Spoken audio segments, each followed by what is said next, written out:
Дождь лил так, будто небо решило смыть все живое с этого мира.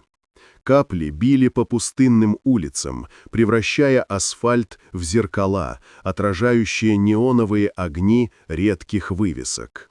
Лорен шла, почти не ощущая ног, промокшая до нитки, ее одежда липла к телу, а босые ступни скользили по холодной, мокрой плитке.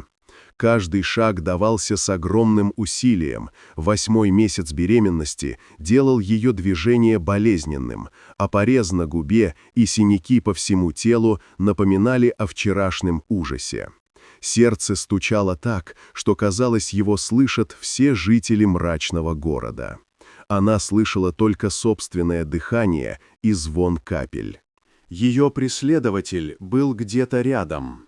Лорен не знала, как долго сможет бежать, но одна мысль не покидала ее: «Мой ребенок должен выжить». Переулки сменялись друг за другом, темные, узкие, с запахом сырости и мусора. Она не видела ни одной души, кроме теней, скользящих вдоль стен. Вдруг, в конце одной из улиц, она заметила слабый свет, холодный голубой неон. Он мигал, словно дразня, но в этом свете таилась надежда. На вывеске красовалась надпись «Дьявольские всадники». Имя звучало угрожающе, и любой обычный человек отвернулся бы. Но у Лорен не было выбора. Она подошла к двери. Руки дрожали, ноги почти отказывали. С трудом открыла тяжелую металлическую дверь и оказалась внутри. Тишина была гнетущей. Бар был почти пуст. Толстые столы из темного дерева, запах масла и пива, и группа мужчин в кожаных куртках с татуировками замерла, глядя на нее. Ее промокшее тело, кровь на губе и изможденный вид вызывали у них смесь удивления и настороженности. Среди них выделялся Рид, высокий мужчина с седой бородой и татуированными руками. Его взгляд был тяжелым и непроницаемым. Он изучал Лорен, как охотник изучает добычу, но затем произнес: «Никому не трогать ее», и сделал шаг вперед, протягивая ей теплое полотенце. Лорен едва удержалась на ногах и опустилась на колени, дрожащие руки сжаты в мольбе. Ее глаза блестели от страха и усталости, но в них читалась решимость. «Помогите мне!» — выдохнула она, голос едва слышный. Он убьет меня, если найдет». Рид кивнул, и один из его людей быстро подал воды, другой нашел сухую одежду. Впервые за много часов Лорен почувствовала, что кто-то рядом, на ее стороне. Внутри бара дождь перестал быть врагом, стал просто шумом за стеной. А реальность, пусть суровая, дала ей первый глоток надежды. Ночь только начиналась, и Лорен понимала, чтобы спасти себя и ребенка, ей придется довериться этим странным людям. А те, в свою очередь, скоро поймут, что помощь этой женщине – это шанс не только спасти чужую жизнь, но и спасти собственные души. Лорен все еще сидела на холодном полу бара, сжимая полотенце вокруг промокшего тела. Вода стекала по волосам, по плечам, смешиваясь с усталостью и кровью с губ. Дыхание все еще было прерывистым. Сердце колотилось в груди, как будто пыталось вырваться наружу. Рид наблюдал за ней молча, держа дистанцию, но его глаза были внимательными и рассудительными. Остальные мужчины тоже не смели шевельнуться, как будто понимали, этот момент не требует силы, а требует терпения. «Дыши медленно», — сказал Рид. Голос был тихим, но твердым. «Никто тебя не тронет». Лорен подняла на него взгляд, слезы смешались с дождевой водой на щеках. Она хотела сказать что-то, но голос застрял в горле. Она едва могла стоять на ногах, и Рид сделал шаг, протягивая ей руку. «Встань!» «Я покажу тебе, где можно передохнуть». С его помощью Лорен медленно поднялась. Каждое движение давалось огромным усилием. Живот тянулся, ноги дрожали, голова кружилась. Рид провел ее к задней комнате бара, маленькое полутемное помещение с мягким светом лампы. Там стоял диван, заваленный одеялами и несколько пустых стульев. «Садись», — сказал он, — «ты будешь в безопасности здесь». Лорен опустилась на диван, дрожа от усталости и холода. Рид приказал одному из своих людей принести горячую воду, другому — найти сухую одежду. Мужчины действовали быстро, слаженно, но без лишней спешки, как будто знали, каждая секунда на счету, но важно не сломать доверие. «Как тебя зовут?» — спросил Рид, садясь на стул напротив. «Лорен», — выдохнула она, опустив глаза. «Лорен Харрис». «Лорен», — повторил он, будто проверяя на слух, — «ты одна?» Лорен кивнула. Она хотела сказать больше, но слова застряли, превратившись в комок в горле. Она только почувствовала тепло одеяла, мягкое и успокаивающее, словно впервые за долгие дни могла расслабиться. Рид встал и вышел ненадолго, чтобы дать ей немного уединения. Лорен осталась одна с шумом дождя за стеной и мягким светом лампы. Сердце постепенно успокаивалось, мысли начали возвращаться к ужасу, который она пережила. Вскоре Рид вернулся с горячим чаем и сухой одеждой. Он поставил кружку во стол рядом с ней и сказал: «Пей, ты должна восстановить силы, прежде чем мы обсудим, что делать дальше». Лорен взяла кружку и почувствовала, как горячая жидкость согревает ее изнутри. Этот простой жест заботы показался ей почти невероятным. Люди, которые по внешнему виду могли быть опасными, теперь были ее защитой. «Почему вы помогаете мне?» — спросила она тихо, почти шепотом. Рид посмотрел на нее, и на секунду в его глазах мелькнула боль, о которой она ничего не знала. Потому что иногда помощь чужому человеку — единственный способ спасти себя. Лорен не понимала, но чувствовала правду в его словах. В этот момент холодный дождь за стенами бара перестал быть ее врагом. Он стал частью чего-то большего, символом испытания, которое она смогла пройти, и предвестием того, что впереди может быть надежда. Сидя там, Лорен впервые за долгие дни почувствовала, что ее ребенок и она могут выжить. И это ощущение было сильнее любого страха. Лорен сидела на диване, все еще дрожа от холода и усталости. Теплая одежда и чай помогали, но внутри нее все еще бурлили страх и тревога. Она слушала, как за стеной бара дождь стучит по крышам, и впервые за долгие часы ей казалось, что мир может быть не таким враждебным. Рид вернулся и сел напротив, взгляд его был неподвижным, но внимательным, как будто он читал ее мысли. Он наблюдал за ее дрожащими руками, за усталым выражением лица, за каждой мелкой деталью, которая выдавала ее переживания. «Ты была избита», — сказал он тихо, но твердо, — «и ты все еще дышишь, это уже победа». Лорен подняла глаза и впервые увидела в его лице не угрозу, а понимание. «Почему вы помогаете мне?» — повторила она, ее голос едва слышался. Рид задумался на мгновение, затем ответил: «Потому что иногда в жизни бывают моменты, когда нужно сделать правильный выбор, и я выбираю защитить тех, кто не может защитить себя». Лорен кивнула, чувствуя, как внутри что-то медленно разжигается, доверие, которое долгое время было невозможным. Ее страх постепенно сменялся осторожной надеждой. «Меня зовут Рид», — сказал он наконец, протягивая руку. «И если ты останешься здесь, мы сделаем все, чтобы ты и твой ребенок были в безопасности». Лорен посмотрела на его руку, потом на его лицо. Она понимала, что это не просто слова. В его глазах было столько решимости, что она могла поверить. Осторожно, сдерживая слезы, она сжала его ладонь. «Мне нужно место, где можно быть в безопасности хотя бы на ночь», — прошептала она. «И мне нужно не чувствовать, что он найдет меня». Рид кивнул. Его взгляд стал серьезным, почти суровым, но в нем звучала решимость. «Здесь ты будешь в безопасности», — сказал он. «Никто не войдет, пока я не дам разрешения».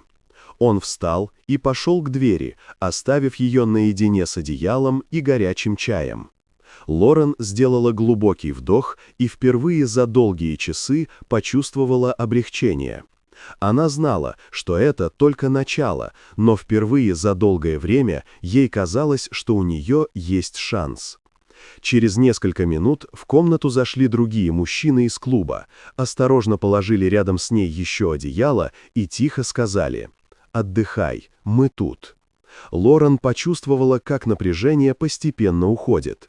Эти суровые, громоздкие мужчины, которые поначалу казались угрозой, теперь стали ее опорой. И среди них был Рид, человек, чья тишина говорила больше слов. В тот момент она поняла, чтобы выжить, ей придется довериться этим людям. И, возможно, впервые за долгие месяцы она почувствовала, что надежда — это не пустое слово.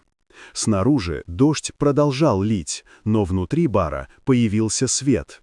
Теплый, надежный, почти человеческий. И этот свет был символом того, что даже в самой темной ночи можно найти уголок безопасности. Лорен сидела на диване, обернутой теплым одеялом. Ее руки дрожали, но не от холода, от воспоминаний, от того ужаса, который она пыталась забыть. Рид сидел напротив, тихо наблюдая. Он не задавал лишних вопросов, не спешил. Он просто давал ей пространство, чтобы она могла выбрать, когда говорить. Лорен вздохнула и опустила глаза на кружку с теплым чаем. «Он, мой муж, он делает мне больно уже много лет. А когда узнал о ребенке, все стало хуже». Слово «хуже» прозвучало как тихий удар. Рид молча кивнул, понимая, что ей трудно говорить, что каждая деталь ее рассказа словно рана, которую она заново открывает. Он следил за мной, за каждым моим шагом. Он бьет, когда хочет, угрожает, когда думает, что я могу уйти. «Я не знала, что делать», — голос Лорен дрожал. «Я боялась за себя и за ребенка». Рид сделал еще один шаг ближе, но не нависал. Его взгляд был серьезным, но спокойным. «Ты поступила правильно, что пришла сюда», — сказал он. «Никто не имеет права причинять тебе боль. И здесь», — он слегка кивнул на зал бара, — «ты не одна». Лорен подняла глаза и впервые увидела, что за суровыми лицами скрывается человечность. Она видела заботу, тихую готовность защищать, силу, которой можно довериться. «Я боюсь, что он найдет меня», — прошептала она. «И если найдет, я не смогу». Рид промолчал на мгновение, а потом сказал: «Тогда мы сделаем все, чтобы этого не случилось. Ты и твой ребенок будете в безопасности». Мужчины из клуба осторожно вошли и снова положили рядом одеяло, подставили горячий чай. Их молчаливое присутствие создавало ощущение крепкой стены, за которой Лорен могла спрятаться от всего мира. «Как ты можешь понимать?» — спросила она тихо. Рид на секунду отвел взгляд, и в его глазах мелькнуло что-то личное, почти скрытое. Воспоминания о дочери, о моментах, когда он не смог защитить кого-то близкого. «Потому что иногда мы видим, что можем исправить хоть немного того, что было разрушено», — ответил он тихо. «Иногда спасение чужого человека — это шанс спасти и себя». Лорен впервые почувствовала, что ее голос, ее страхи, ее боль не остались без внимания. Она начала доверять этим людям, понимала, что здесь, в этом суровом, почти пугающем месте, есть шанс на новую жизнь. За окном дождь продолжал стучать, как безжалостный судья. Но внутри бара появился свет, теплый и надежный. И этот свет был не просто лампой, он был символом того, что даже самые сломанные души могут найти опору. Лорен сделала глубокий вдох и впервые за долгие дни почувствовала, что может быть сильной. Не потому, что никто не причинит ей боли, а потому, что рядом есть те, кто готов защитить ее и ее ребенка, и что теперь у нее есть шанс бороться.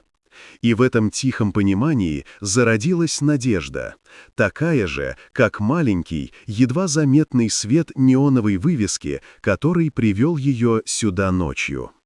Ночь за окном бара была почти полной.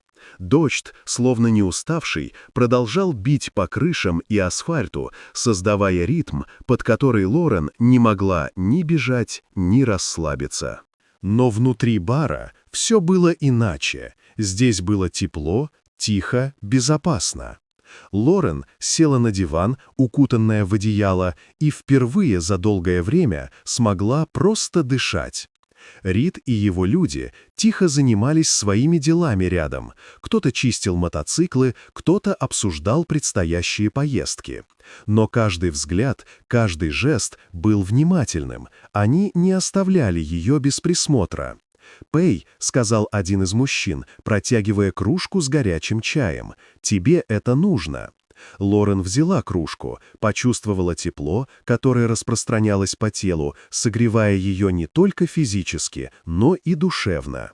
Она знала, что эти суровые люди с их громоздкими телами и татуировками стали ее стеной против ужаса, который оставил муж. Рид подошел к ней спустя некоторое время, опустился на стул рядом. Его глаза, суровые на первый взгляд, мягко смотрели на нее. «Как ты себя чувствуешь?» — спросил он тихо. «Лучше, чем на улице», — прошептала она. «Но все равно страшно». «Страх — это нормально», — сказал он. «Ты пережила многое. Главное, что ты здесь». Лорен кивнула, ощущая, что слова Рида не просто утешение.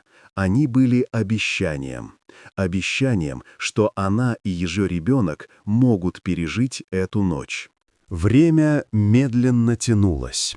Дождь стучал по крыше, а Лорен слушала тихие разговоры мужчин, звук льющейся воды и мягкое поскрипывание дивана. Казалось, что все вокруг замерло, оставив только ее и тех, кто готов был стать ее щитом. В какой-то момент Рид наклонился к ней чуть ближе. «Ты должна спать, твой ребенок тоже нуждается в этом». «Я боюсь», — призналась она, голос едва слышен. «Я боюсь, что он найдет меня, пока я сплю». Рид положил руку на ее плечо, крепко, но мягко. «Тогда мы будем рядом. Ты не одна, Лорен, никто не пройдет». Лорен впервые почувствовала настоящую защиту. Это не был просто ночлег, это была крепкая опора, которую она так долго искала. Она закрыла глаза, чувствуя, как мышцы расслабляются, и впервые за долгое время тело перестало трястись от холода и страха. За окном дождь продолжал лить, но внутри бара появился настоящий свет, человеческая забота, внимание и решимость. Эта ночь была только началом, но Лорен впервые позволила себе думать о том, что она сможет выжить. И где-то глубоко внутри, под страхом и усталостью, зарождалась маленькая, но стойкая надежда, что завтра она и ее ребенок будут в безопасности, что есть место, где их защитят, и что жизнь все еще может дать шанс на новый старт. С первыми лучами рассвета Лорен чувствовала себя чуть легче. Дождь прекратился, оставив улицы мокрыми и блестящими. Но даже в этом затишье она не могла полностью расслабиться. Внутри нее тлела тревога, тень прошлого, которая все еще не отпускала. Она сидела на диване, укутавшись в одеяло, когда в баре раздался резкий тревожный звук — металлический удар снаружи. Лорен вздрогнула, ее сердце снова начало бешено колотиться. «Что это?» — спросила она, голос дрожал. Рид сразу напрягся, его взгляд пронзил темнеющую улицу за дверью бара. Он видел, что тревога Лорен оправдана. Мужчина, который превратил ее жизнь в кошмар, был снаружи. «Спокойно», — сказал он тихо, но твердо, — «он не пройдет». Лорен почувствовала, как страх сковывает каждую мышцу, но теперь рядом была опора — Рид и его люди. Мужчины из клуба заняли позиции у дверей и окон, оцепив бар словно крепость. «Кто это?» — спросила Лорен едва слышно. «Тот, кто сделал тебе больно», — сказал Рид. «Но сейчас он только тень, и мы не позволим ему приблизиться». Снаружи раздался шум шагов, попытка открыть дверь. Рид подошел к двери, держа руку на плечо Лорен. «Оставайся здесь, все будет хорошо». Лорен закрыла глаза, сжимая одеяло, ощущая, как напряжение усиливается. Она слышала, как муж толкает дверь, как его голос кричит, как капли дождя и лужи отражают его приближение. «Никому не удастся причинить тебе вред», — прошептал Рид. Его голос был тверд, как сталь. «Мы защитим тебя». В этот момент она поняла, что страх больше не одинокий. Он был рядом с теми, кто был готов дать ей щит. И когда полиция, которую вызвал Рид, наконец приехала и увела ее преследователя, Лорен впервые почувствовала настоящее облегчение. «Он гон», — сказал Рид, возвращаясь к ней. Его суровое лицо немного смягчилось. «Ты в безопасности». Лорен тихо выдохнула, впервые за долгое время расслабляясь, позволяя слезам стекать по щекам. Она знала, это испытание еще не закончено, но теперь у нее есть шанс. Шанс выжить, шанс защитить ребенка и шанс начать новую жизнь. За окном светало, мокрые улицы блестели на солнце. Лорен впервые ощутила, что мир, каким бы опасным он ни был, все еще может предложить защиту, заботу и надежду. И в этот момент внутри нее зародилось новое чувство — решимость жить и бороться за то, что ей дорого, за жизнь ее ребенка и за себя. День медленно рассеивал ночь, но в воздухе все еще висела тревога. Лорен сидела на диване, обернутая одеялом, и следила за движением за окнами бара. Рид стоял рядом, готовый к любому развитию событий. Муж Лорен, жестокий и неумолимый, снова появился у входа. Он выглядел яростным, как человек, который верит, что может владеть чужой жизнью. «Он пришел», — сказал Рид тихо, но с решимостью, которая пробивала через страх. «Никто не войдет». Муж Лорен пытался толкнуть дверь, его кулаки стучали по металлу, голос рвался наружу с угрозами и криками. Но члены клуба уже заняли позиции, за окнами, у дверей, готовые вмешаться. «Стойте там!» — прорычал Рид. «Один шаг, и ты потеряешь все, чего хотел». Лорен сжала руки, сердце колотилось, но впервые страх смешался с уверенностью. Она видела, что рядом люди, которые готовы защитить ее ценой собственной силы. «Ты не знаешь, с кем связался!» — кричал муж снаружи. «Она моя!» «Нет». — ответил Рид ровно. «Теперь она под нашей защитой. Никто не приблизится». Муж Лорен попытался снова открыть дверь, но Рид и его люди остановили его мгновенно. Полиция, которую вызвал Рид заранее, подъехала в тот момент, когда напряжение достигло пика. Сразу после короткого конфликта мужа Лорен задержали. Его угрозы больше не имели силы. Лорен ощутила, как напряжение в теле медленно спадает. Слезы, которые она сдерживала всю ночь, наконец пролились. Но на этот раз это была слеза облегчения. Она поняла, что опасность ушла, и что первый шаг к новой жизни сделан. «Все закончено», — сказал Рид, возвращаясь к ней. Его лицо, суровое на вид, было мягким и спокойным. «Ты в безопасности». Лорен кивнула, не находя слов, чтобы выразить все, что она чувствовала. Внутри нее смешались страх, благодарность и новая решимость. Она знала, впереди еще много испытаний, но теперь у нее была опора, на которую можно положиться. За окнами мокрый город начинал просыпаться, а внутри бара царила тишина, полная безопасности и надежды. Лорен впервые почувствовала, что может дышать без страха, что ее ребенок и она будут в порядке, и что жизнь может дать шанс на новое начало. И в этом утреннем свете, в котором отражался барабанящий дождь прошлой ночи, Лорен поняла, ее путь к свободе только начинается, и теперь она не одна. После того, как полиция увела ее преследователя, Лорен все еще сидела на диване, обернувшись в одеяло. Свет утреннего солнца проникал в комнату сквозь влажные окна, рисуя на стенах золотые блики.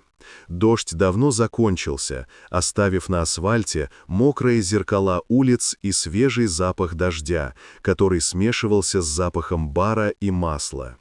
Она глубоко вдохнула, впервые за долгие дни почувствовав, что может дышать свободно. Каждое движение больше не причиняло боли, так, как раньше, и сердце перестало бешено колотиться от страха.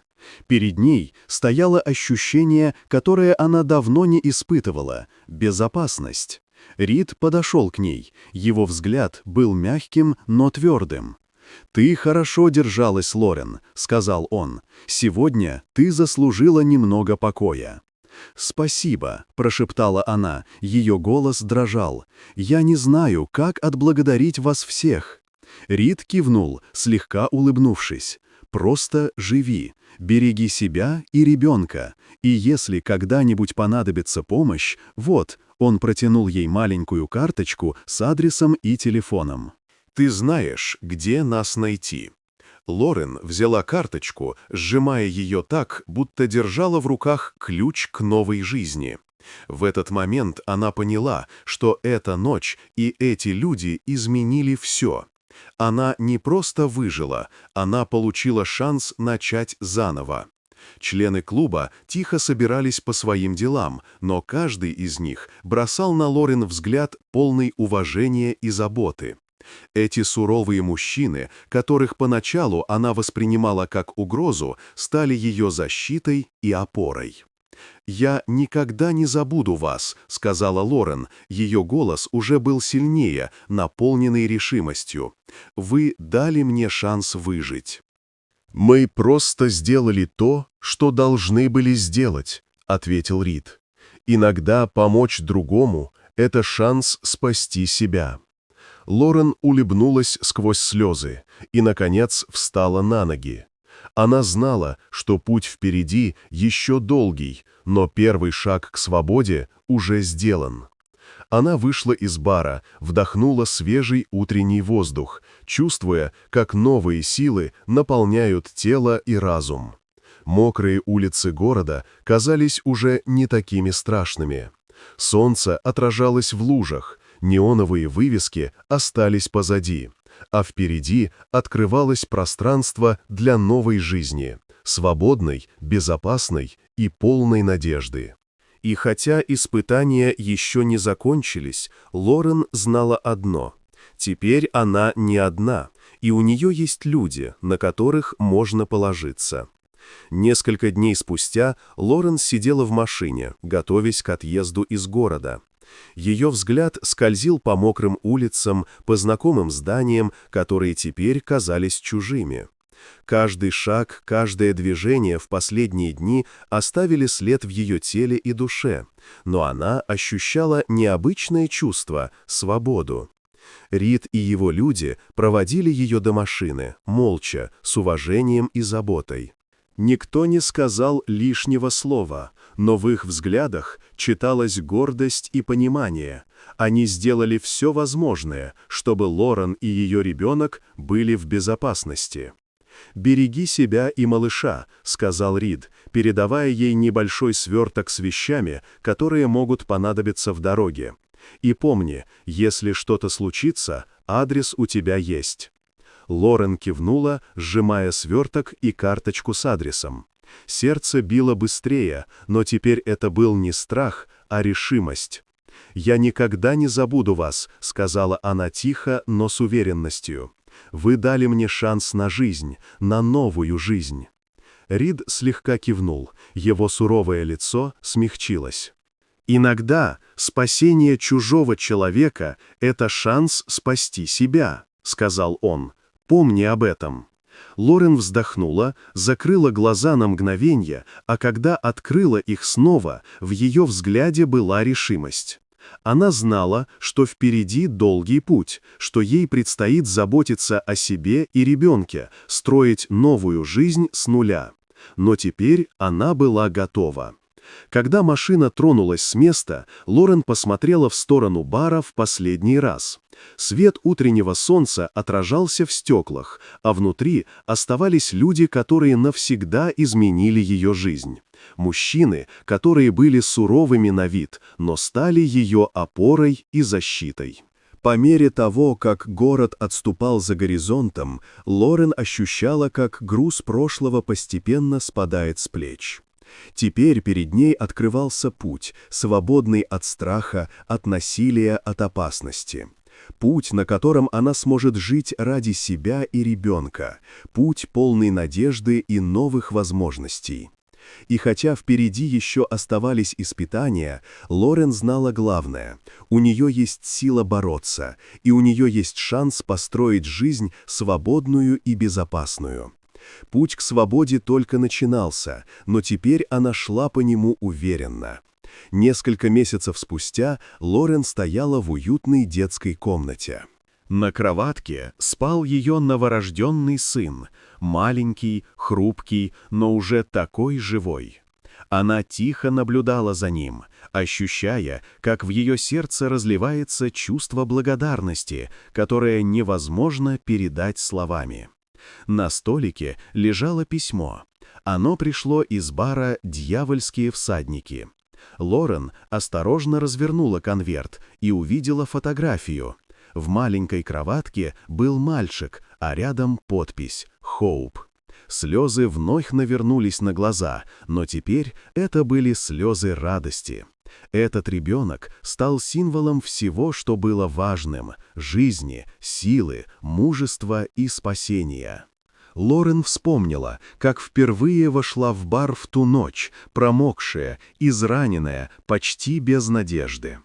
Она вспомнила Рида, сурового и молчаливого, но готового защитить ее.